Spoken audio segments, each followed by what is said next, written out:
Baik, Assalamualaikum, salam sejahtera, salam GBN, salam Malaysia, salam kuasa ketiga. Jadi jika audio jelas boleh tolong maklumkan. Dan sebelum saya ke topik, ada pelbagai komen yang saya terima. Orang bertanya kenapa video saya kadang-kadang tak boleh share, kadang-kadang dia tidak muncul di pemberitahuan mereka, tiba-tiba macam gaib dan sebagainya. So ini sebenarnya masalah yang sedang berlarutan hampir sebulan.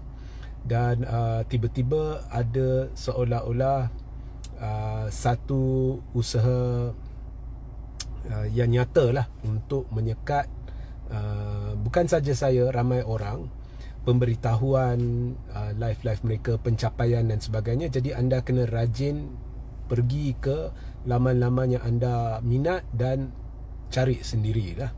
Ya, so saya tak nak tuding jari kat siapa-siapa, tapi ini dilihat satu usaha untuk mengekang lah kebebasan bersuara. Itu yang saya lihat. Okey. Kerajaan sedang gagal, ya. Dan ini amat nyata dan sudah sampai tahap yang membimbangkan. Anda boleh lihat video-video rakyat dia berpusu-pusu, berebut, ya, macam memang menyedihkan lah, berebut, tolak menolak hanya untuk dapatkan sekampit beras tempatan di kawasan-kawasan di mana ada tawaran seperti beras berapa ringgit lah, ya. Memang menyedihkan, dan mereka beratur memang cukup panjang lah dia punya line dia, kan. So ini memang krisis bekalan makanan asas. Dan apabila kita sampai kepada krisis bekalan makanan asas, dan tidak pernah terjadi sepertinya sebelum ini, ya. Okay, bila sampai tahap ini, ianya sebenarnya sudah merangkumi krisis keperluan asas rakyat demi menjamin kesejahteraan dan kebajikan rakyat. So bila sudah masuk soal itu, ini sudah masuk juga soal keselamatan negara. Sebab kalau bahan makanan asas, harga dia sudah tak terkawal dan tidak ada bekalan dan tidak ada penjelasan yang munasabah, yang konkret, yang berfakta, menerusi penubuhan jawatan kuasa untuk selidik, kaji. Tidak ada semua ini dari pihak kerajaan. Maka krisis ini nampaknya tidak boleh ditangani oleh kerajaan. Dia tidak tahu buat apa. So bila kerajaan sudah nyata jelas tidak tahu buat apa, dan jika kerajaan itu dibenarkan untuk berterusan begini, maka kita akan mengalami darurat, ya, sama ada di isytihar atau tidak, tapi satu tahap kecemasan, iaitu darurat. Dan begitu juga ringgit kita berada pada tahap paling buruk dalam kalau kita banding dengan zaman Muhyiddin, zaman Ismail Sabri, ringgit paling buruk. Kalau masa zaman Ismail Sabri, ringgit jauh lebih kukuh. Masa Muhyiddin, ringgit jauh lebih kukuh. Tapi Anwar, pemimpin PH, mengutuk kerajaan. Dia kata kerajaan ni tak reti buat kerja, kerajaan tidur lah, pemimpin dia tidur dan sebagainya. Mereka hanya sekadar hendak mengutuk, ya. Walaupun contohnya malah Anwar pernah beritahu, mereka beri alasan kalau ringgit naik maka harga import akan naik, so semestinya harga barang naik. Dan asalkan boleh cari alasan, mereka akan kutuk, ya. Kerajaan tidak tahu urus ekonomi. Hari ini ekonomi kita juga berada dalam tahap membimbangkan. Tidak ada pelaburan konkret yang masuk dalam zaman pentadbiran Anwar. Yang ada hanya pengaliran keluar berbilion ringgit berbulan-bulan lamanya dalam bentuk penjualan saham oleh pelabur, ya. Dan macam-macam diceritakan. Anwar pergi China, dia tanda tangan MOU, Anwar buat ini, Anwar buat itu. Tetapi itu sebenarnya tidak diceritakan kepada kita secara terperinci. Yang sahih, tidak banyak pelaburan atau yang masuk setakat ini, ya. Kalau kita lihat Tesla sebagai contoh, benda ni sebenarnya diusahakan pada zaman Ismail Sabri atau sebelum Anwar. Okeylah Anwar nak buat media conference dengan Tesla lah dan sebagainya, Elon Musk dan sebagainya, tetapi pelaburan mengalir ke negara yang berjiran dengan kita, tetapi bukan di sini. Ekonomi kita teruk, ringgit kita paling teruk.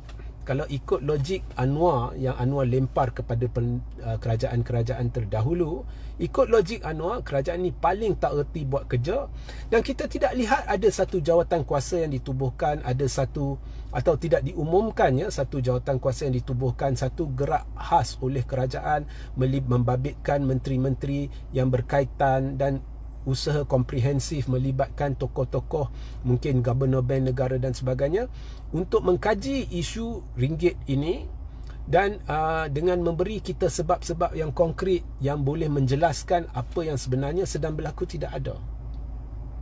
So keadaan sudah kritikal dan pada pandangan saya ianya sudah menghampiri situasi darurat.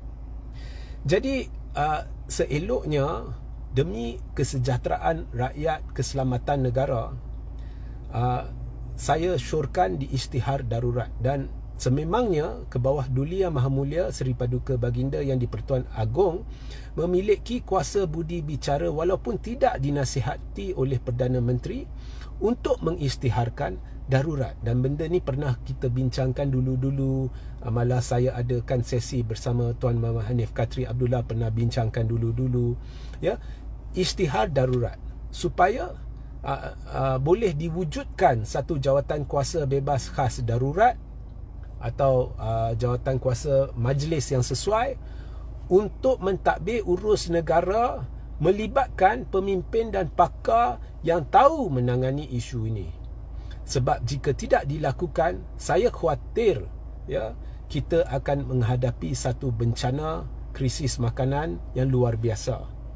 Lepas ini memang harga gula dijangka naik ataupun sudah naik, saya tidak tahu, dan macam-macam masalah akan timbul. Kos sara hidup sedang melambung ya.